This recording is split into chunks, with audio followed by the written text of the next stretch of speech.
വയനാട് ഉരുൾപൊട്ടൽ ദുരന്തത്തിന്റെ സാഹചര്യത്തിൽ വയനാട് ലോക്സഭാ ഉപതെരഞ്ഞെടുപ്പ് ഒരു വർഷം വരെ നീളാൻ സാധ്യത.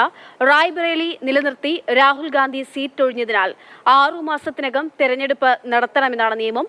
എന്നാൽ ദുരന്തബാധിത പ്രദേശത്ത് 6 മാസത്തിനകം തെരഞ്ഞെടുപ്പ് നടത്താൻ സാധിക്കുമെന്ന് സംസ്ഥാന സർക്കാരും മുഖ്യ തെരഞ്ഞെടുപ്പ് ഓഫീസറും റിപ്പോർട്ട് നൽകണം. അനുകൂലമേ അല്ലെങ്കിൽ ഒരു വർഷം വരെ നീളാം. പ്രശാന്ത് കൃഷ്ണ വിവരങ്ങൾ നൽകാനായിട്ടുണ്ട്. Prashant, good morning. സ്വാഭാവികമായിട്ടും വയനാട് അവിടെയുള്ള ആളുകളുടെ പുനരധിവാസം തുടങ്ങിയിട്ട് തിരിച്ച് വീണ്ടും പൂർവ്വസ്ഥിതിയിലേക്ക് എത്താൻ, ഒരു ഭാഗമാകെ പൂർവ്വസ്ഥിതിയിലേക്ക് എത്താൻ എത്രമാത്രം സമയമെടുക്കും നമുക്ക് ചിന്തിക്കാവുന്നതാണ്. അതിനിടയിലാണ് ഈ ഉപതെരഞ്ഞെടുപ്പിന്റെ ഒരു പ്രശ്നമുള്ളതും. അപ്പോൾ എത്രത്തോളം നീളാൻ സാധ്യതയുണ്ട്, എന്ത് റിപ്പോർട്ടായിരിക്കാം സർക്കാർ ഉൾപ്പെടെ നൽകാനുള്ളൊരു സാധ്യത എന്താണ് നമുക്ക് എങ്ങനെ നോക്കിക്കാണാനാവുന്നത്? അക്ഷയ, കേരളത്തിൽ ഇതുവരെ ഉണ്ടായ ദുരന്തങ്ങളിൽ സമാനതയില്ലാത്ത ദുരന്തമാണ് വയനാട് ഉണ്ടായത്. അതുകൊണ്ട് തന്നെ നിലവിലെ സാഹചര്യത്തിൽ വയനാട് ജനത ഒരു ഉപതെരഞ്ഞെടുപ്പിന് മാനസികമായും തയ്യാറെടുത്തിട്ടില്ല. രാഷ്ട്രീയ പാർട്ടികളും അതുതന്നെയാണ് അവസ്ഥ. അതുകൊണ്ട് തന്നെ ഇക്കാര്യത്തിൽ കേന്ദ്ര തെരഞ്ഞെടുപ്പ് കമ്മീഷൻ എന്ത് തീരുമാനമെടുക്കുന്നു എന്നത് പ്രധാനമാണ്. കാരണം ജൂൺ മാസത്തിലാണ് തെരഞ്ഞെടുപ്പ് ഫലം വരുന്നത്.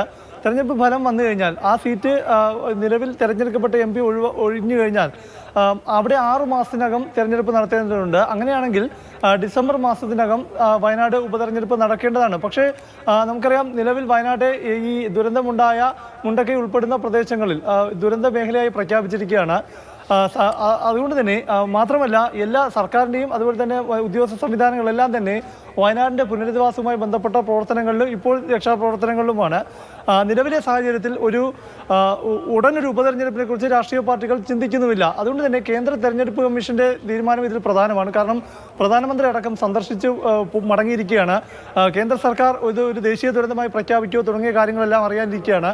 സ്വാഭാവികമായും കേന്ദ്ര തെരഞ്ഞെടുപ്പ് കമ്മീഷൻ ഇവിടെ ഡിസംബറിനകത്ത് ഒരു ഉപതെരഞ്ഞെടുപ്പ് നടത്തണമെങ്കിൽ അതിനുള്ള നടപടിക്രമങ്ങളിലേക്ക് പോകേണ്ടതുണ്ട്. തീർച്ചയായും അതിനനുയോജ്യമായ ഒരു സാഹചര്യം വയനാടുണ്ടോ എന്ന കാര്യം സംസ്ഥാന സർക്കാരിനോട് റിപ്പോർട്ടായി തേടും. സംസ്ഥാനത്തെ മുഖ്യ തെരഞ്ഞെടുപ്പ് ഓഫീസറോട് റിപ്പോർട്ടായി തേടും. ഈ 2 റിപ്പോർട്ടുകളും പരിഗണിച്ച്, പ്രത്യേകിച്ചും മുഖ്യ തെരഞ്ഞെടുപ്പ് ഓഫീസർ അത്തരത്തിലുള്ള റിപ്പോർട്ട് നൽകുമ്പോൾ രാഷ്ട്രീയ പാർട്ടികളുടെല്ലാം അഭിപ്രായം അറിഞ്ഞു തന്നെയാകും ഉദ്യോഗസ്ഥതല റിപ്പോർട്ടുകൾ നൽകുക. കാരണം അവിടെ പുനരധിവാസ പ്രവർത്തനങ്ങൾ നടക്കുകയാണ്. ഈ ദുരന്ത മേഖലയിൽ ഒട്ടേറെ പേരെ, ഇനിയും 100-ലധികം പേരെ കണ്ടെത്താനുണ്ട്. മാത്രമല്ല, നിരവധി പേർ, 400-ലധികം പേർ മരണപ്പെട്ടിട്ടുണ്ട്. പ്രശാന്ത്, ഈ വയനാട്ടിലെ കാര്യം ഓക്കെ, അതിനപ്പുറത്തേക്ക് നിയമസഭാ തെരഞ്ഞെടുപ്പ്, 2 ഉപതെരഞ്ഞെടുപ്പ് ഉണ്ടല്ലോ.